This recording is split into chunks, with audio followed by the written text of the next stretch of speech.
Hello there, friends. I'm Scott Wakefield, lead pastor at First Christian Church of Greene County, and I am here today with... Rita Sexton. And we're going to have a coffee convo. Yes. Coffee convos is an opportunity to hear about the work of God in the lives of our friends. And so, Rita, you qualify. Well, thank you. Congratulations, friend. Well, thank you.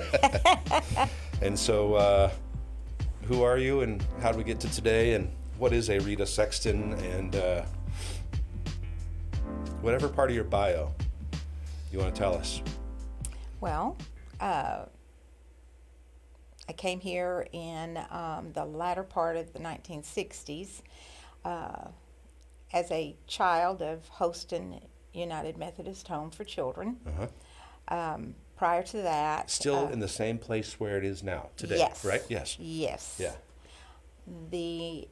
While most people would think that was, sad and one of those situations where would be very hurtful for a child, it was extremely beneficial for me. Yeah. It was the beginning of healing for me. Yeah. Prior to that, I was adopted at age 5. My mother gave us up to total strangers. Where was this? This was in Maryland. Okay. I have 2 younger brothers who also were adopted at the same time. The family were military. And shortly thereafter, we began some travels. He was stationed in Italy for about 3 years. I started my school there. Really? Yes. Huh. And I didn't know that piece of it. Yes. 3.5 years actually. So then we came back, and then he was stationed in Norfolk, Virginia, then Key West, Florida. So we had some travels, and they were interesting. And for the most, it was a fairly healthy family, very, very strict, which was okay. We needed that. Yeah. But then that was between 5 and close to 11 years old, and things just kind of turned upside down. I became a different viewing. I was no longer seen as a child in my adopted dad's eyes. And so some very harmful, hurtful things happened. And that was at what age-ish? I was close to 11. Okay, all right. Around, so we had actually lived with him. Did you at the time have a sense of the different, you just said it like it's a viewed differently. Did you have a sense of that at the time? Yes. In that definitional kind of a way? Yeah. I knew something wasn't right. Right, okay. Enough that I often, because I was visited quite frequently, and I cried a lot and expressed fear. Yeah. And I was made to feel ashamed of the fear. Gotcha. And so somehow or other, my adopted mother found out and began working on finding our biological father, who lived in Johnson City, Tennessee. Okay. And she placed a classified ad, actually. Really? Yeah. So I've been in the classifieds before. But anyhow, someone who knew him saw the ad and went to him and told him, and then he agreed to take us, which we were not familiar with him at all. At all your whole life to that point? Well, I'm sure earlier, before my mother left him, we did, but I had no recollection. You had no, right, okay. So all 3 of us were taken there. It was a different kind of life. It was a lot of alcoholism, verbal and physical abuse. So lots and lots of fights and blood thrown all over the house where they'd get in just horrible situations, and it turned on us as well. So we experienced the physical, emotional abuse as well. So about a year and a half there, Yeah. I told my brothers, we're going back to Norfolk. You declared it. Oh, yeah. I've heard you speak about this piece of Yes. it, and for those who are watching, this is obviously why Rita and I why I've asked Rita to come on to hear some of this story. You said Yes. we're doing something Yes. to go. And I saw no one out there that could help for several reasons. I was fearful of sharing it with anyone. Sure. But then I was also fearful of being there because the last beating my brother had, I intervened, and then, of course, I got in the middle of it, and he left with huge gashes in his leg from belt buckles and things like that. It was just horrifying. And I was a mothering type of sister. Yeah. They were like my first children. Yeah. So I shared with them, we're leaving. And the youngest one wouldn't go. He was scared. He was too afraid. And I said, okay, we're going to Norfolk, Virginia, and as soon as we get help, we're coming back coming for to get you. you. So that I packed up. Yeah. We slipped out the door. Huh. And how old were you then? I was 12. Okay. So we slipped out the door and we started walking. We ended up above Gate City. Okay. Walking, but of course it was an overnight thing. We slept Sure. under a bridge. We did, whatever. And I know at one point a police officer did come and he pulled over and said, "Okay, kids, where are you going?" Yeah. And I said, "Home." And he said, "Where's home?" And I looked over at this house and I went, "Right there." And he said, "Okay, if that's your home, you need to go there." And so I said, okay. So we walked to the house, and then there were woods in the back. And as soon as we got to the house, we darted around the back and took Wow. off. And so they didn't find us again till the next day. And when they did, it was the same. It was like he was Same. on the path, the same. Officer? Yes. And he said, "Look, I know who you are. Come get in the car with me." So we did. He said, "I have to take you home." I said, "No, look at my brother." And I showed him the scars and the bruises, and I showed him mine because I had intervened. And I remember hearing him call back to whomever, and he said, "I found them, but I'm not taking them home." Huh. Wow. So the next thing we knew, Yeah. we spent the night in jail because they had no place for us. So I'm got a You've- record, you've I'm been sure. Hopefully by now that's been expunged. I hope so. Yes. But but it wasn't frightening because it was safe.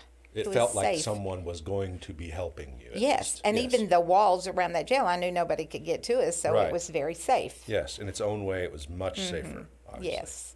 So Cool. Yeah. the next day we were taken to a temporary children's home Okay. in Johnson City. Oh. Oakland Park is what it was called. Yeah.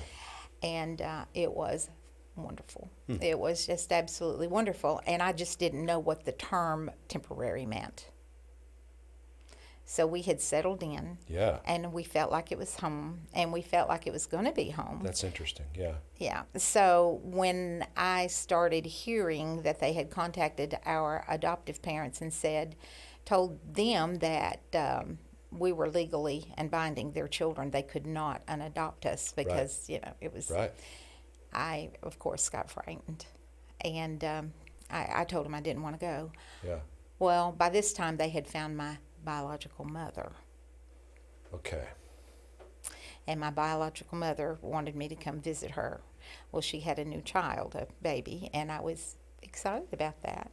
So I went and visited And she was living. in, Pennsylvania. Okay. All right. In Pennsylvania. So I went, and it felt good, except my brothers weren't there, and I didn't understand that at that point because I didn't want to go to my adopted parents, Right. that they were going to send the boys and send me to my mother. But the thing that happened there changed. The adoptive parents. Yes. Were going to send the boys. No, No. the system Oh, okay. Gotcha. Yes. were sending them to them. Okay. But because I did not want to go, Right. they were going to see if my mother would take me. Okay. So I visited her, and of course, I didn't realize my brothers wouldn't be coming, but the point that I realized I did not want to be there was when she had a young girl come over who babysat for her often, and so she went to introduce me, but she introduced me as her niece, not her daughter. And you were 12 at this time, or Yeah. still? Okay. And so it kind of crushed me. Yeah. Because I thought, I'm forgiving her, and But I'm you're the one accepting. going. Yes. Trying to make the overture Yes. of relationship. Yes. But she didn't recognize me. And so when I came back, I told them, no, I did not want to go there. Mm-hmm. Not realizing that the only option was the adoptive parents. Not realizing that. No. Okay. That was the only other option. Right. So all of this has gone on. Yes. You're 12. Yeah. Almost 13, because I had my 13th birthday there. Okay. I remember that. So you're 13. Your brothers are back with the adoptive parents? Not yet. Not yet. Okay. Not yet. So what happens next? So they came to us and they said, you're going back to your adoptive parents. Okay. And I begged them, and I finally broke down and told them why. Yes. And it seemed to bother them, but it was like there was nothing they could do. They had no other option. So at that point, they sent us, Mm-hmm. and they lived in Turkey at this time, Mm. the country of Turkey. So I went to a military school, Mm-hmm. which meant I didn't have to be where they were. Mm. It was in a place called Ankara, and they lived in a place called Trabzon, which was on the Black Sea, which was like a 3-hour flight. So Wow. that made me comfortable, Okay. that I could at least be there. Yes. But once we did get there, he started all over again. And you were in 13. your teens still? Okay. I was 13. Right. And started all over again. But I was a little bit more forceful, and I stood up for myself. I had learned to stand up. And I told him not to ever, bother me again, but that my words didn't mean anything. So anyhow, it went on So the and abuse on. continues. On and on. And finally, I shared that story, my story, with a girl upstairs. Uh-huh. Because it was a condo, not a condo, but an apartment complex that we lived in. Okay. She lived upstairs, and she became a very good friend. Yeah. Because they had moved, the Navy had transferred him Okay. where I was going to school. I'm sure it was probably he pushed that. So I had to leave school and move in with them, and it was horrible again. But I finally shared it with a friend. Yeah. And she told her dad. And we didn't know that her dad worked for the United Nations. And he found out where I was from, and he contacted the state of Tennessee. And he said, if something's not done about this, we will take her. And Was that one of the first times in your life when, I've got 20 questions, but here's one go of them. right ahead. Was that one of the first times in your life when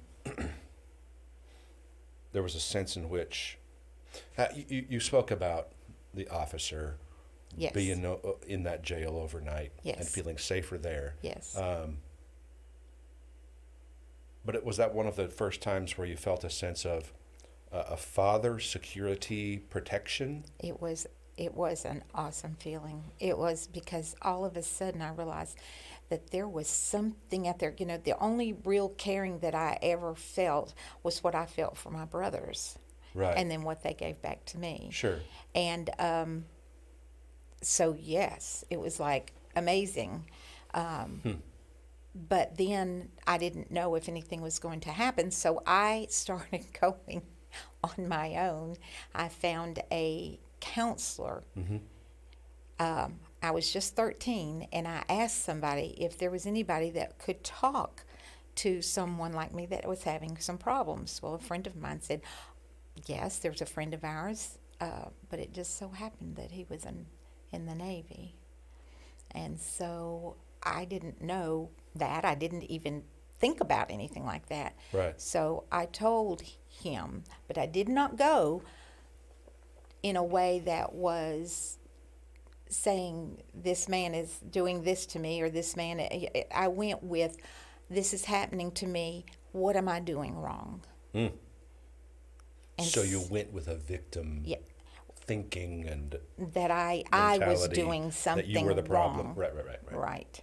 Because at one point, when I was 11, when it first happened, my adopted mother told me it was my fault. Which is a common way to... Is that right? Talk that's keep things... Mm-hmm. Yeah. She told me it was my fault. So anyhow... Did that become a shame-based voice in your It thinking? did, because I became so strict about everything I did, because I was afraid to release just fun, just being fun, and I am that way till today. Yeah. You know. Yeah. My husband, when he asked me to marry him, I told him no, and he said, "Why?" And I said, "Because I'm boring." I'm just because I wanted to be. And he had to argue you out of it and say, he goes, "No, you're not." Why would I even ask you if you're boring? Yeah. But anyhow, I can see that between the two of you. Can you? Yeah. Well, you pick up well. So, but anyhow, it was just, I went and I shared with them, and the man told me, he said, "It is not your fault, first of all. Yeah. Let me see what I can do about this."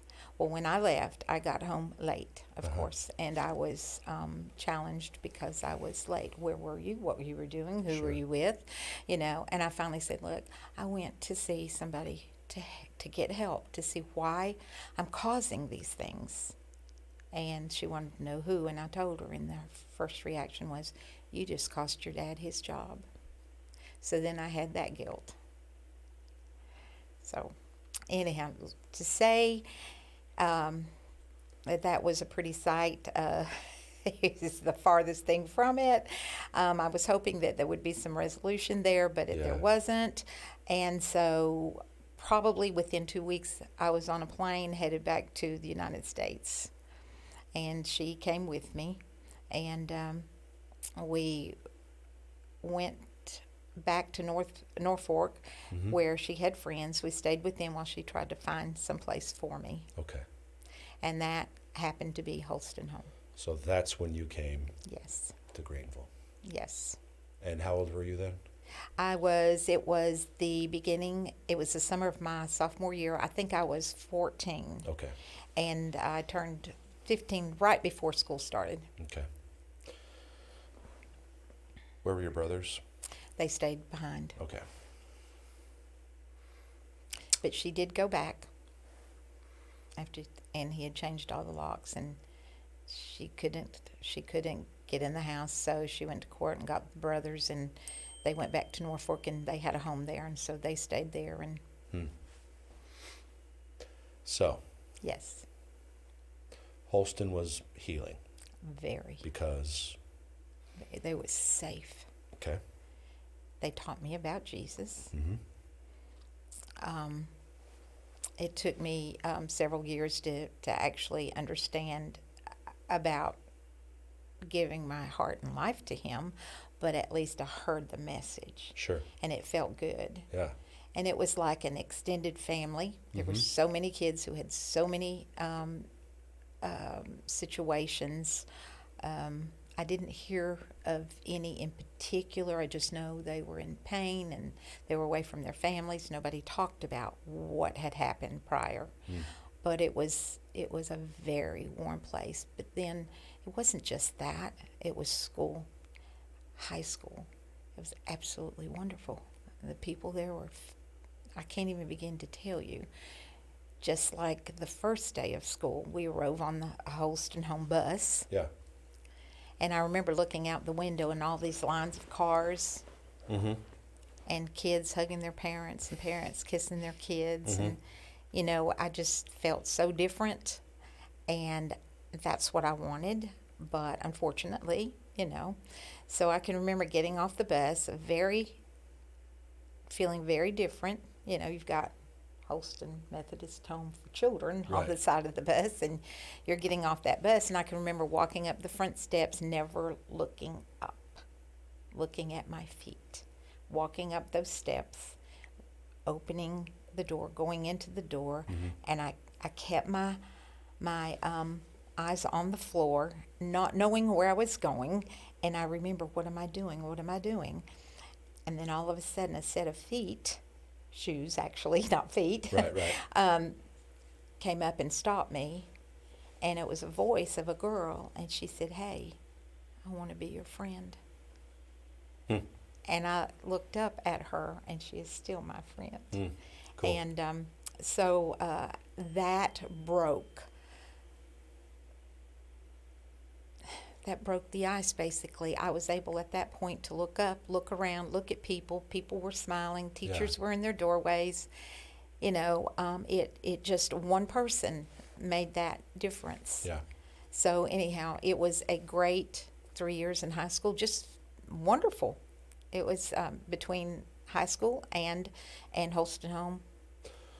What else about the environment? What else about the school? What else?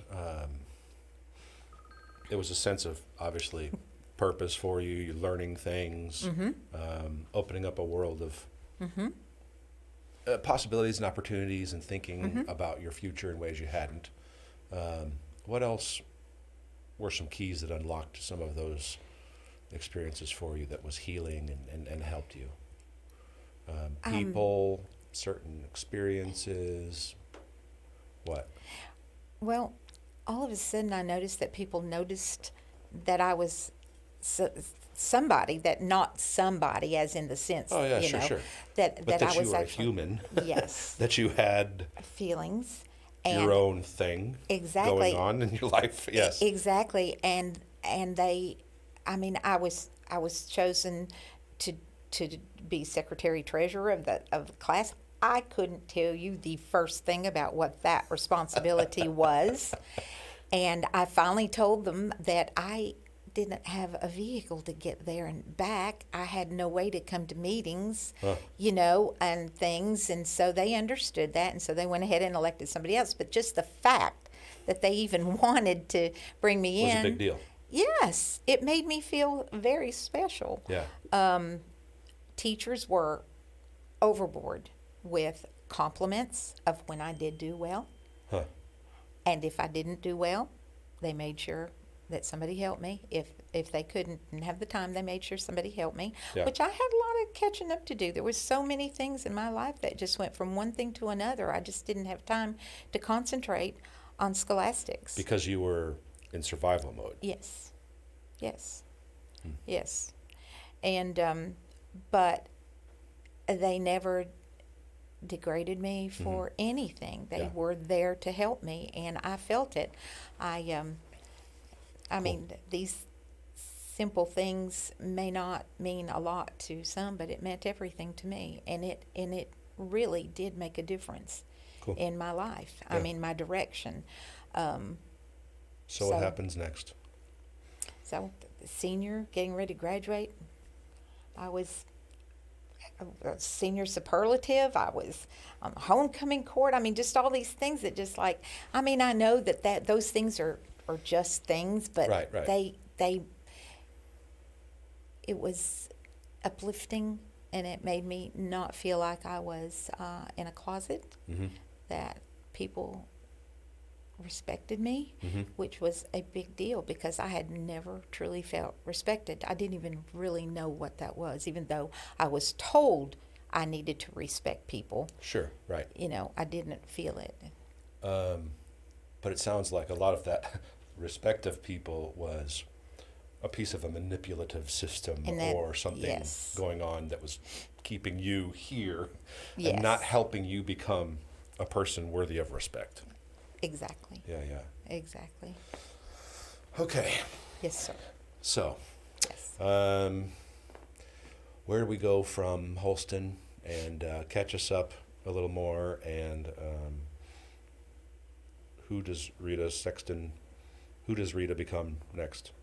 Well, You weren't Rita Sexton then yet, but no, no, I was Rita Stevenson Yes. at that time, but I dated someone, and he was super good. Just, it didn't take much for me to feel special.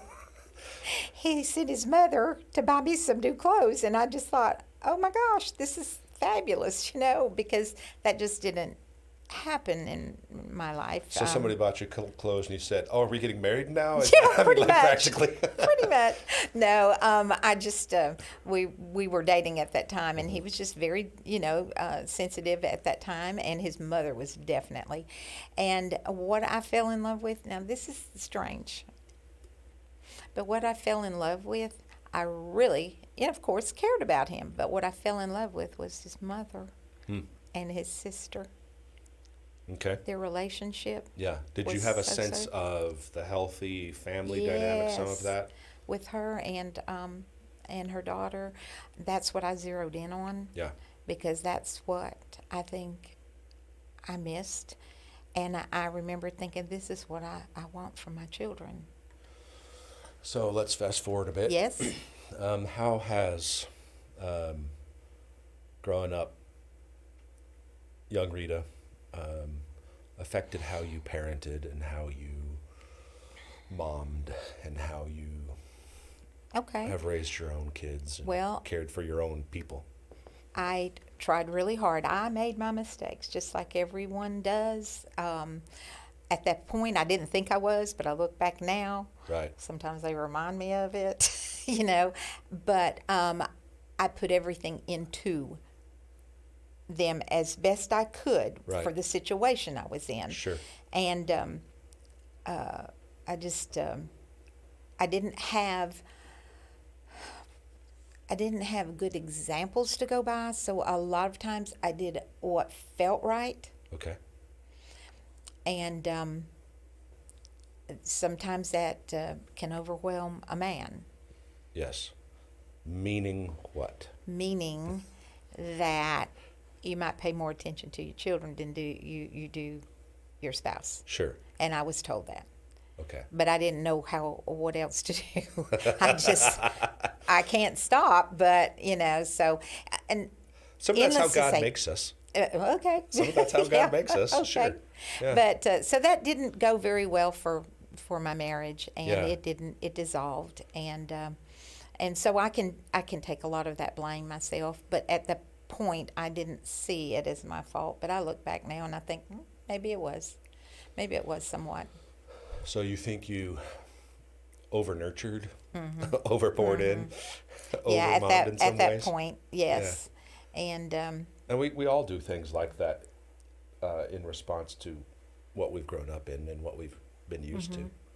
Yeah. But there were times I failed them too, and I want to be, and I didn't realize it, but I did, because it was still better than where I had been. Yeah, if you know what I mean. Right. And I realize now, and sometimes we talk, and they're very open, and I mean, it's painful at times, but to hear. Yes. Yeah. To hear where I failed. Yeah. But they also tell me, but I was better than my mother was. Yeah. And what do you think are some things like that that you've given your kids and you've been helpful with and good and healthy and loving in, that they would say are what they've gotten from you? I don't know what they would say. I don't. I think that they definitely, where I made mistakes, they learned from. Sure. I think that they knew that didn't feel good, so they weren't going to do that to their kids, So, sure. But, there's I just know love. Yeah. Love and compassion. I'm hoping those are the things. Well, I know that you are still helping as much as you're able. Yes. Do you know that? I do know that some of those things are going on even now. Let's switch gears a bit. Okay. We know each other, of course, from church. Yes. But we both share some passion for the pro-life cause. Yes. And caring for kids Yes. who are still in the womb as Yes. babies. Where does that come from for you, and what have you learned? What's God taught you in all that? Just share some of those Okay. things. It comes from my own mistakes Okay. and a grieving heart because of it. Yeah. And I after my marriage dissolved, I had dated the same person, and then anyhow, I before I became a Christian, I had 2 abortions, but I went to my doctor first, and he told me that it was just massive tissue. It was nothing, no big Really? deal. Those were the kinds of words That's exactly used? what he said. Wow. It's just a massive tissue. Don't worry about it. You're gonna, it's fine. So I did. Yeah. 6 months later, again, I didn't have to go back to the doctor. He told me it was a massive tissue, so I went back. But something happened then. Yeah. Something happened that time. And I cried horribly during the process, so much that it concerned the physician or the doctor Yeah. that was performing, saying that to the nurse, "Have I hurt her? Have I hurt her?" And Really? she said, "No, she's grieving. Something's telling her this isn't right." Yeah, yeah. And so I never got past that, and so I did marry this person. I was in a place I should not have been in my life, in my thinking, and my heartbreaks and whatever. It led me to this point, but we married, and then about a year later I became expectant. He expected me to do that again. The same. And I told him, "Not Yeah. this time." Yeah. I said, "I am a Christian now. I know it's wrong, and I will not." Yeah. And at that point, he threatened to leave me, and I told him it was okay to go ahead, Yeah. but I was not going to do that. Fascinating. So at this point, And so little he's- 12-year-old Rita Yes. again says, "We're going to," we're and running we away. are. We're doing this Yes. way. And so, but he did not leave, and he was very grateful later that I had her. He was very close to her, Yeah. very, very close. But that marriage dissolved after 17 years, and not for the same reasons the first one did. But anyhow, I was in a, it's just one of those things where you bounce around sometimes. Yeah. When you haven't had the strength of good parenting and understanding and things Yeah. of that nature. I, again, was a Christian. I did rely on it, but I wasn't perfect, and I was Yeah. still learning. Sure. But the greatest thing is that he says he'll never leave or forsake you. Yeah. What would you tell? What would you tell young mothers, any age mother who's expecting, but I'm thinking primarily of younger mothers who are in those kinds of circumstances, because I think there's a sense of I think Yeah. like I know there's the sense of isolation and there's not help and there aren't people.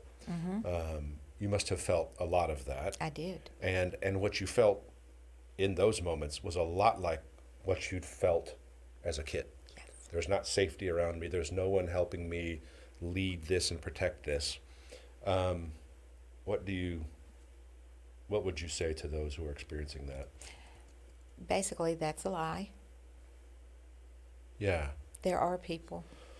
There are Okay. people. Yeah. And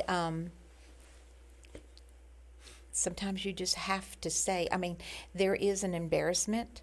There is parts Yes. of you that are ashamed. Sure. So you think, if I can just get past this and nobody knows, I'll be okay. But you won't ever be totally okay. Right. Because you will always look back and think of, Yeah. that was a murder. So the lie is a few things, that it's going to go away, Yes. and folks won't know. I think it's also part of what you said. The lie is that there aren't people to help. No one will understand. I think the difficult part with sin is that when we keep it to ourselves, Right. the lie is that we can do something with it and deal with Right. it ourselves, which isn't true. Had you known of resources around at the time? No. Okay.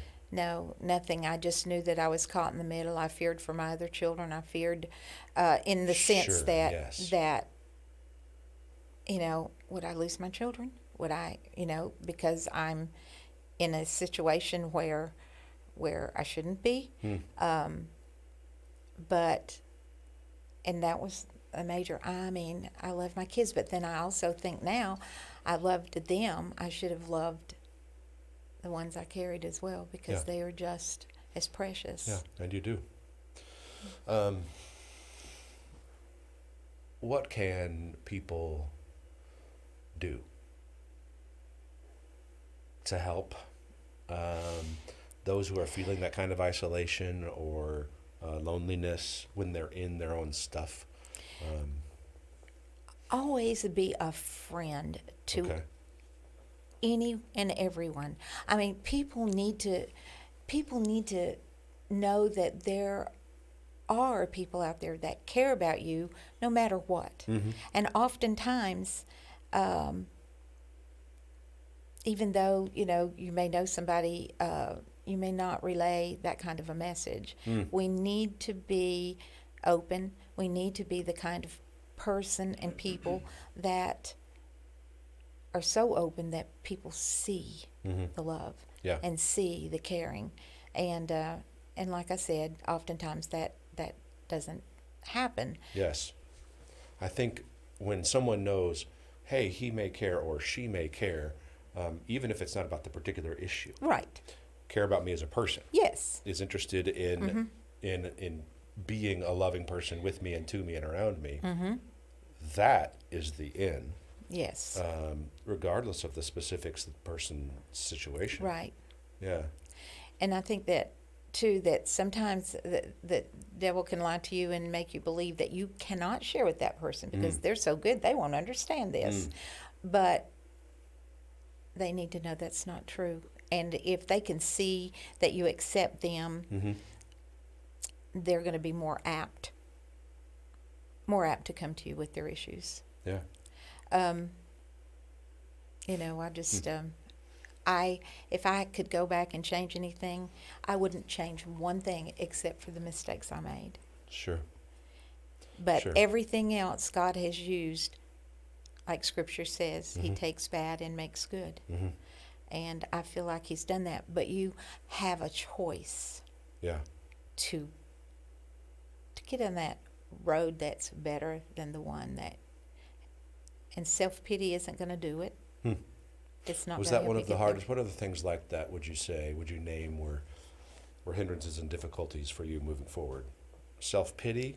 No, I that's really something I don't think I had. Now, maybe somebody else will tell you I did, but no, I didn't. I always looked forward.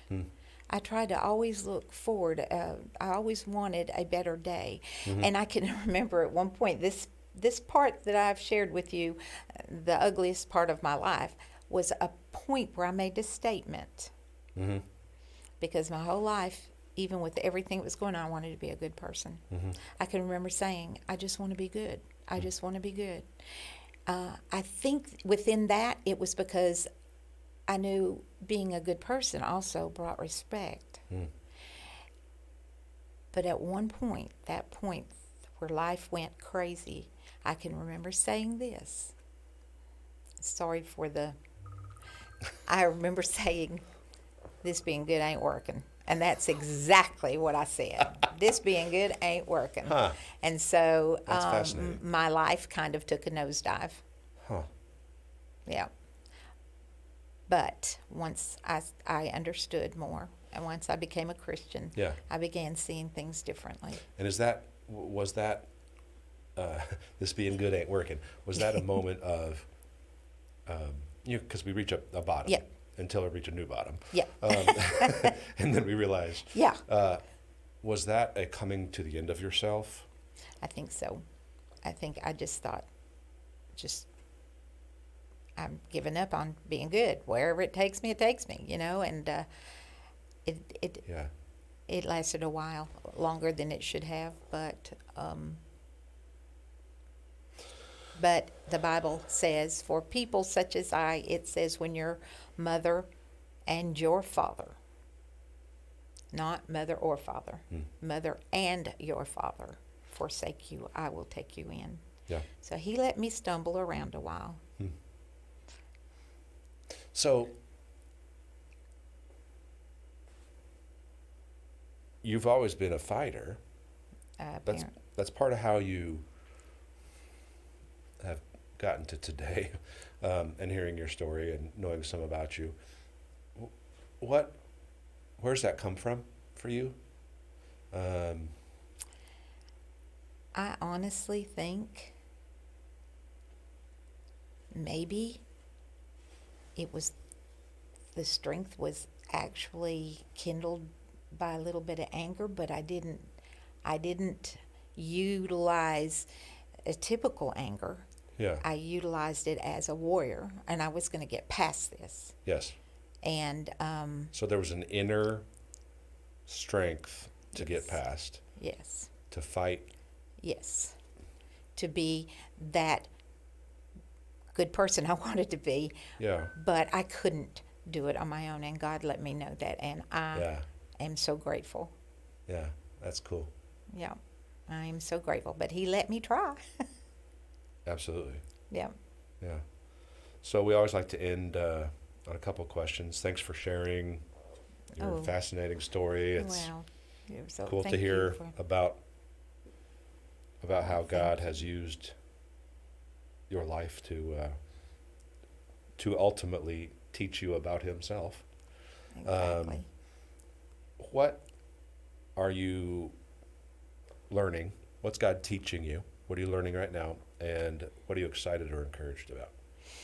I am excited about being a benefit, a godly benefit. Yeah. In any way. I've had so many situations where I realized that I can commute heart to heart with someone who's gone through this situation or that situation or that situation. So I believe that God will use me in those areas if I'm willing, and I am absolutely willing because, I want, as I said, to be a benefit. Yeah. And so that is what excites me about the ugliness of the past has come full circle, and I believe that it'll be used.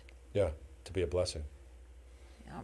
And I do want to be, as I said again, a benefit to those who need. And I think that no one can quite understand unless they've been through it. I'm sure that's, I mean, it's one thing for me to hear, sit and talk with you about it and try to understand and put parallels in my own life that fit here and there, but it is something that is, when you're in certain situations, the unique voice of someone who has also been in that situation Exactly. is an entirely different animal and a great help. That's cool. Yeah. So what is God currently teaching you? He's teaching me that I need to keep on growing, that I need to keep on listening, that I'm just I'm still growing, and I still want to be a benefit, and so is listening hard for you? Is that why you mentioned keep on listening? Yeah. Yeah. Sometimes I get off track a little bit, not nothing much, but I just like, okay, get back over here. This is some place where you need, it's nothing major, but it's Listening's hard for me. Yeah. Okay. All right. Hey, but yeah, I just want to be what he wants me to be. Yeah, yeah. Yeah, I absolutely do. Good stuff. Yeah. Well, thank you for sharing. Absolutely. Being on our coffee convo. Yes. Thank you.